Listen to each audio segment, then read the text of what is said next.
नमस्कार, मैं बिंदिया। आप देख रहे हैं जन जन की आवाज़। स्वागत है आपका हमारे इस खास कार्यक्रम में।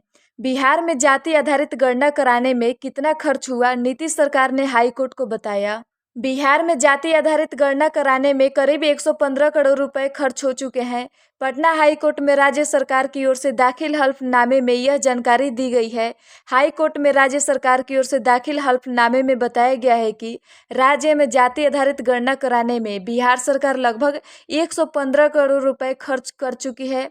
जाति आधारित गणना को लेकर 3 करोड़ से अधिक सर्वेक्षण प्रपत्रों की छपाई के लिए मेसर सरस्वती प्रेस कोलकाता को 11.6 करोड़ रुपए का अतिरिक्त भुगतान करना है। हल्फनामे में राज्य सरकार की ओर से बताया गया है कि जाति आधारित गणना अब पूरा होने के अंतिम चरण में था।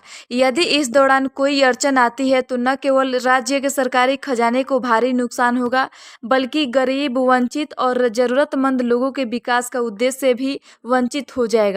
राज्य सरकार की ओर से यह हल्फनामा 29 अप्रैल को पटना हाईकोर्ट उच्च न्यायालय में दायर याचिका के जवाब में था, जिसमें जाति आधारित गणना को चुनौती दी गई थी और चल रही गणना पर अंतिम रोक लगाने की मांग की गई थी। इससे पहले बिहार में जाति आधारित गणना पर सोमवार को पटना हाईकोर्ट में होने वाली सुनवाई टल गई। जाति आधारित गणना पर रोक लगाने की याचिका पर अब मंगलवार को पटना हाईकोर्ट में सुनवाई होगी। दरअसल जाति आधारित गणना पर रोक लगाने के लिए पटना हाईकोर्ट में आज सुनवाई होनी थी। जातियों की गिनती कराने के बिहार सरकार के फैसले को सुप्रीम कोर्ट में चुनौती दी गई थी। याचिका में कहा गया था कि राज्य सरकार को जाति गणना कराने का संवैधानिक अधिकार नहीं है, साथ ही इस पर खर्च हो रहा 500 करोड़ रुपए भी टैक्स के पैसे को बर्बाद है। राज्य सरकार की ओर से दाखिल जवाबी हल्फनामे ने याचिकाकर्ता के इस दावे को नकार कर दिया गया है। यह कवायद जाति आधारित गणना के समान थी, जिसे केवल केंद्र ही तय कर सकता था।